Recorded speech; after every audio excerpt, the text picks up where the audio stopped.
시편 84편 1절로 12절 말씀을 봉독해 드리겠습니다. 만군의 여호와여, 주의 장막이 어찌 그리 사랑스러운지요. 내 영혼이 여호와의 궁정을 사모하며 쇠약하며 내 마음과 육체가 살아계시는 하나님께 부르짖나이다. 나의 왕 나의 하나님 만군의 여호와여, 주의 제단에서 참새도 채집을 얻고 제비도 새끼들 보금자리를 얻었나이다.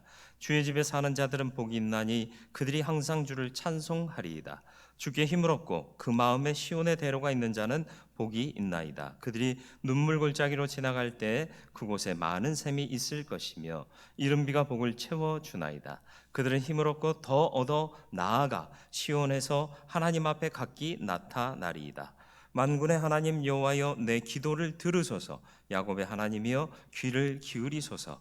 우리 방패이신 하나님이여, 주께서 기름 부으신 자의 얼굴을 살펴보옵소서.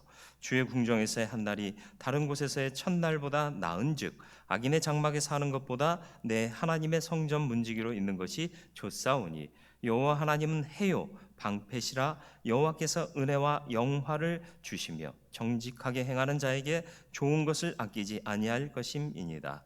만군의 여호와여, 주께 의지하는 자는 복이 있나이다. 아멘. 오늘도 말씀 앞에 섭니다. 주 은혜 안에 사는 자 되게 하여 주옵소서. 위기가 귀에 됨을 믿습니다. 우리로 위기에 침몰되지 말게 하시고 기회를 얻어 간구하고 더 사모하는 영혼 되게 하여 주시옵소서. 오늘도 말씀 가운데 주의 뜻을 알기를 원하오니 생각을 열게 하시고 영을 열어 주의 뜻을 분변케 하여 주옵소서. 온전한 은혜로 역사하시기를 예수님의 이름으로 기도드리옵나이다. 아멘.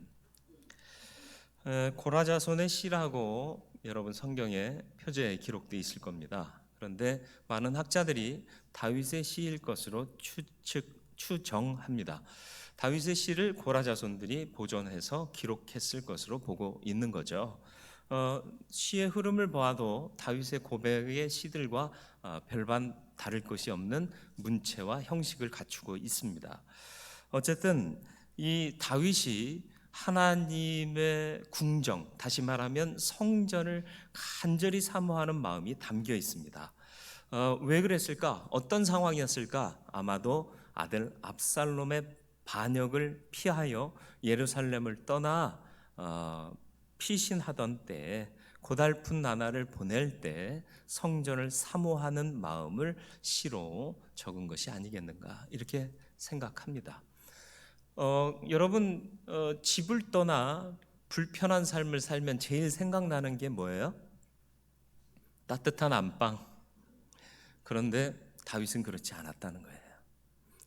왕궁 침실에 보드라운 이불을 생각한 게 아니라 하나님의 전을 생각하고 있었다. 그곳에서 예배드리지 못하는 안타까움을 노래하고 있었다라는 거예요. 내 몸이 불편하고 내 몸이 어려운 것보다도 중요한 것이 하나님 앞에 마음껏 예배하지 못하는 것에 대한 안타까움이었다라는 것이죠. 그러니까 하나님이 다윗을 사랑하지 않을 수가 없는 거예요. 어떤 상황 속에서도 하나님을 먼저 생각하고 어떤 상황 속에서도 하나님이라면 굴복하는 다윗의 모습이야말로 하나님이 기뻐하시고 사랑하실 수밖에 없는 것이었다라는 것이죠. 성전을 사모했다는 것은 곧 예배를 사모했다는 얘기입니다.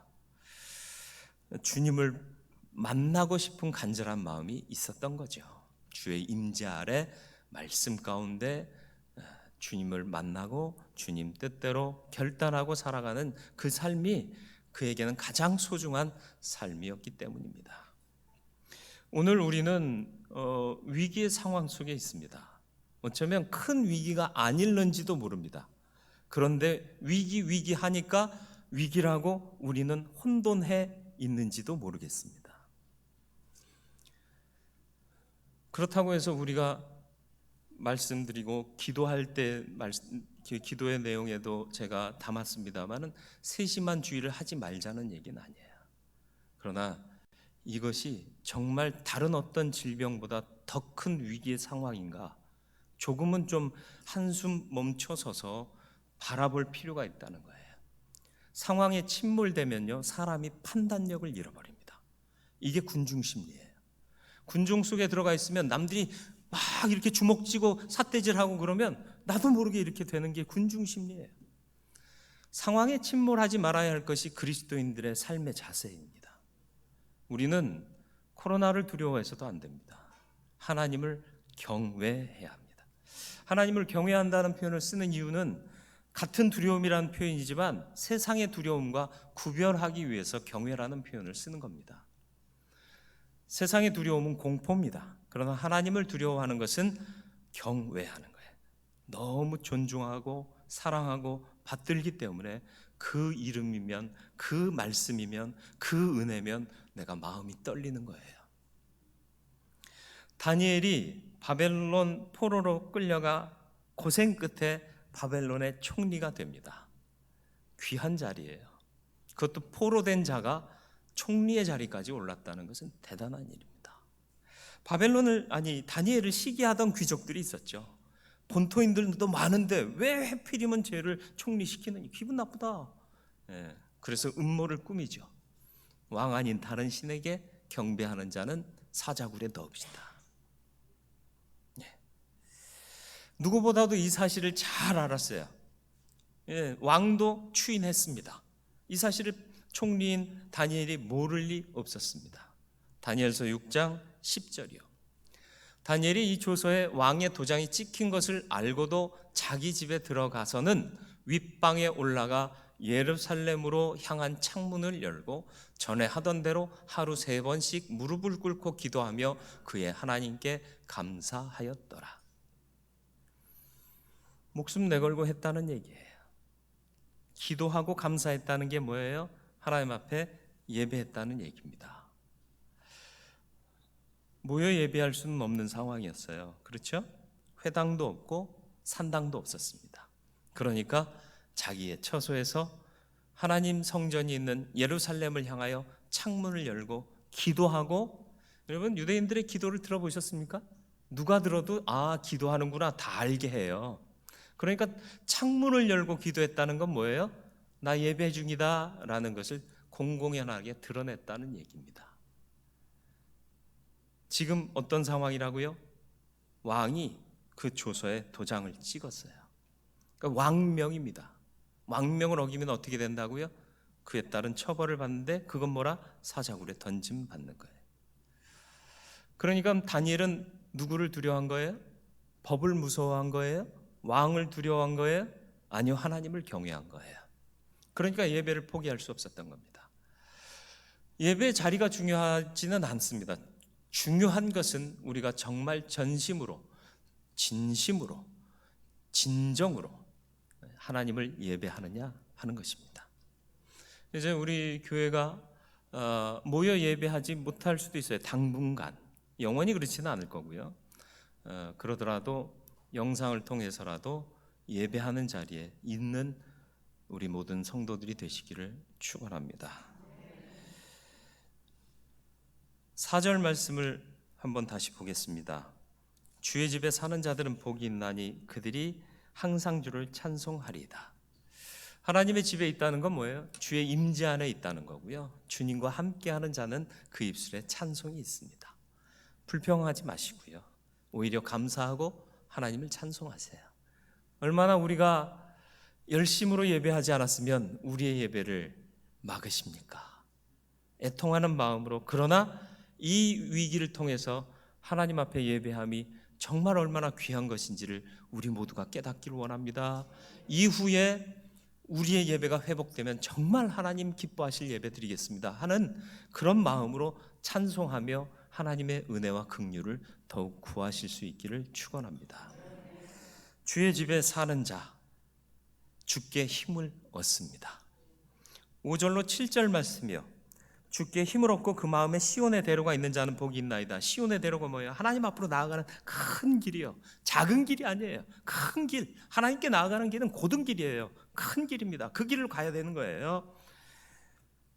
그들이 눈물 골짜기를 지날지라도, 어려움의 골짜기, 고난의 골짜기를 지날 때에도 그곳에 많은 샘이 있을 것이며 이른 비가 복을 채워주나이다. 가라지 않게 하신다는 거예요.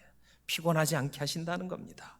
그들은 힘을 얻고 더 얻어. 히브리 어법상 강조의 반복이 나오면 뭐라고요? 최고의 강조인 거죠. 힘을 얻는데 더 얻는데 완전하게 하나님이 채워주신다는 거예요. 그렇게 힘을 얻는 자들이 어떻게 된다? 시온에서 하나님 앞에 각기 나타나리다. 다 보이지 않았어요. 어디론가 사라진 것 같았어요. 그런데 은혜 받고 어느샌가 보았더니 모두가 하나님 앞에 각기 나온 거예요. 이런 회복의 은혜가 주의 전을 사모하는 자들에게 허락되는 것입니다. 이스라엘 사람들은 성전을 생각하며 성전을 향해 나아갈 때 그들의 마음에 힐링이 있었습니다. 여러분은 예배당에 나올 때 마음에 힐링이 있었습니까? 기대와 흥분이 있었습니까? 그게 회복되기를 축원합니다. 그리고 주께 나와 힘을 얻으시길 바라요. 때로는 질책의 말씀을 통해서도 나를 회개해 하면 되는 거예요. 내가 통회하고 자복하는 심령이 되면 하나님이 회복하시는 거예요. 다윗은 자기의 잘못을 지적받을 때 항변하지 않았고 변명하지 않았고 반대로 화내지도 않았습니다. 오히려 그 순간 무릎 꿇고 회개했습니다. 그래서 하나님이 회복의 은혜를 주시고 그를 영원히 붙드시는 은혜를 주셨습니다. 혹여 나에 해당하는 말씀이 있을 수도 있어요. 내가 마음이 찔릴 수도 있어요. 그럼 기분 나빠하지 마시고요. 내 마음을 치고 자복하세요. 그러면 하나님께서 회복의 은혜를 주실 줄 믿습니다. 하나님을 의지하는 자는 하나님께서 회복하시고 하나님께서 세우십니다. 애굽은 상한 갈대라 말씀하십니다. 애굽 의지하지 말라는 거예요. 거대한 피라미드, 스핑크스, 또 그들의 문화 보면 엄청나죠. 그러나 그건 아무것도 아니라는 거예요. 세상의 힘은 위대해 보입니다. 그러나 아무것도 아닙니다. 하나님이십니다. 주께 힘을 얻는 저와 여러분들 되기를 축원합니다. 그래서 예배가 필요한 거예요. 예배가 하나님께 나오는 것이고 하나님을 사랑한다는 고백이고 하나님의 은혜를 잊고자 한다는 마음의 사인이거든요. 드림이거든요. 그걸 받으시고 하나님께서 예비하신 은혜를 주시는 겁니다. 어디에 있든 예배를 양보하거나 예배를 잃어버리거나 예배를 포기하는 자가 되지 마시고 어디서나 내가 서 있는 곳 어디서나 하나님을 예배할 수 있는 사람 되시기를 축원합니다. 들으시는 하나님이십니다. 8절 말씀이요. 만군의 하나님 여호와여 내 기도를 들으소서. 야곱의 하나님이여 귀를 기울이소서. 하나님이 안 들으니까 이런 얘기한 건가요? 아니요. 들으실 줄 믿는데 또 반복하는 거예요. 확신이 없어져요. 고난 가운데 있으면 사람의 마음에 확신이 잘 안 생겨요. 두려워요. 과연 내 기도는 들으실까? 이런 의문이 들 때도 있어요. 하나님이 우리의 기도를 들으셔야 우리의 사정을 아실까요? 하나님은 이미 아세요. 그럼에도 불구하고 우리는 간구합니다. 어떤 경우에는 토설한다고까지 얘기를 해요. 내 마음의 모든 말을 쏟아낸다는 얘기예요. 여러분, 사람은요 말할 때 힐링이 돼요. 말할 때 힐링이 돼요. 여자들이 웬만한 스트레스를 다 해소하는 방법이 뭔 줄 아세요? 수다요. 말하면 힐링이 되는 거예요. 요즘은 그래서 남자들도 수다를 많이 떨더라고. 그런데 중요한 건 누구에게 어떤 말을 하느냐가 더 중요합니다. 다윗의 장점은 뭐냐? 사람들 앞에 떠들지 않았어요. 이게 개통하는 순간에도 분노하는 순간에도 그 분노를 다 누구에게 얘기했다고요? 하나님께 토설했어요. 네. 어떻게 보면 시편의 말씀 보다 보면 야 이건 너무 심한데? 이런 말씀 보일 때도 있지 않습니까? 그걸 누구한테 한 거예요? 하나님께. 인생은 험악한 나그네 길입니다. 그 길에서 우리가 해결할 수 없는 문제를 가지고 괴로워할 때가 많고요. 원수가 사방으로 우리를 우겨쌀 때도 있습니다. 또 답답한 일을 당해 낙심할 때도 있고요. 선한 일을 행했는데도 불구하고 오해받을 때도 억울하게 버림당할 때도 있습니다. 그럴 때 하나님 앞에 토설하세요. 사람은요 들은 얘기 또 들으면 야 그만해. 지금 3번째거든. 이런 얘기해요. 그렇잖아요. 좋은 얘기라도 3번 이상 하면 잔소리가 되고요. 더 하면은 욕이 돼요. 그러니까 전화하다가도요, 던지는 사람을 봤어요. 전화하다가 경험 있으세요? 난 던지려다가도 못 던지네.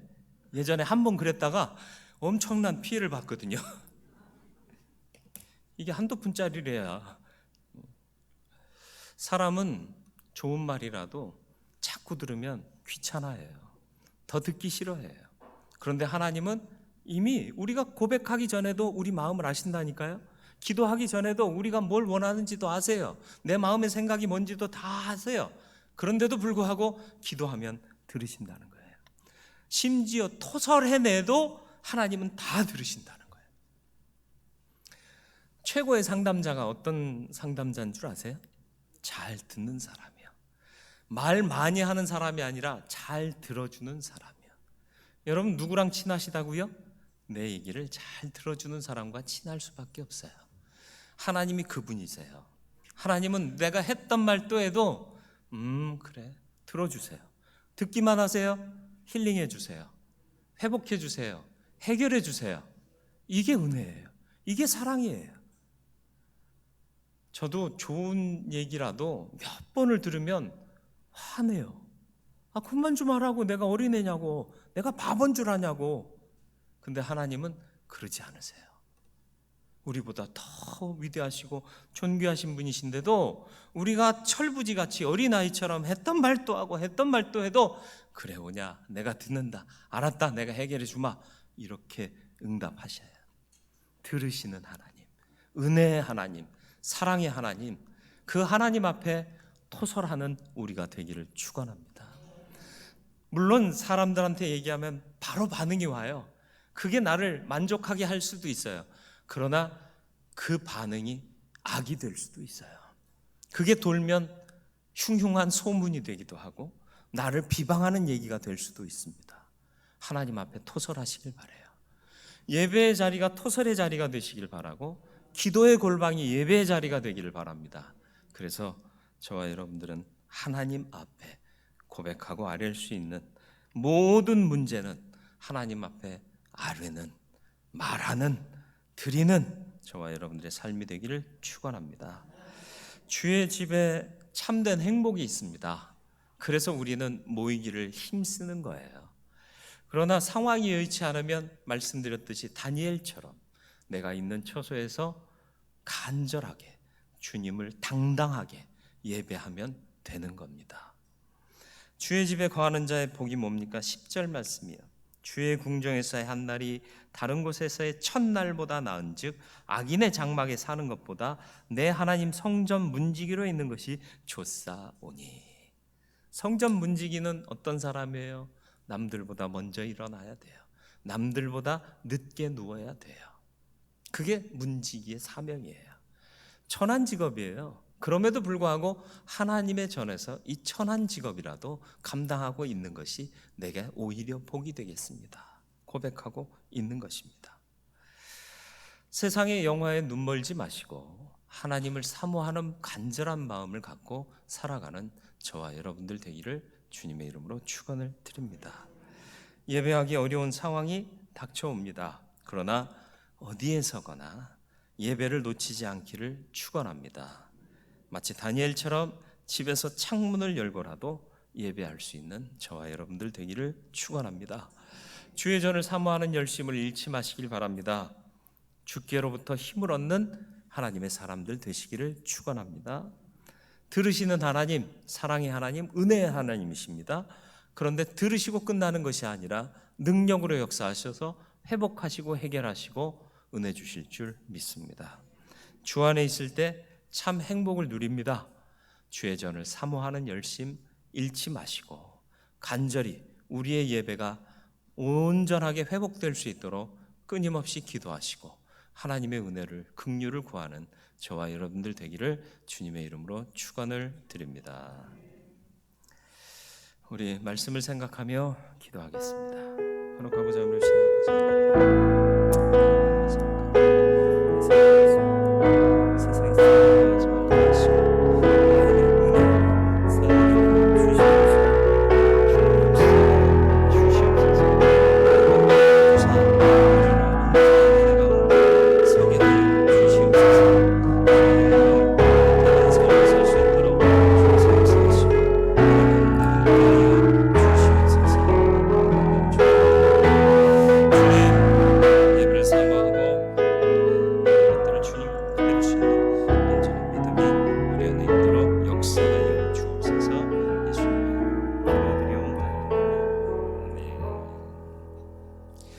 찬송가 488장 찬송 드린 후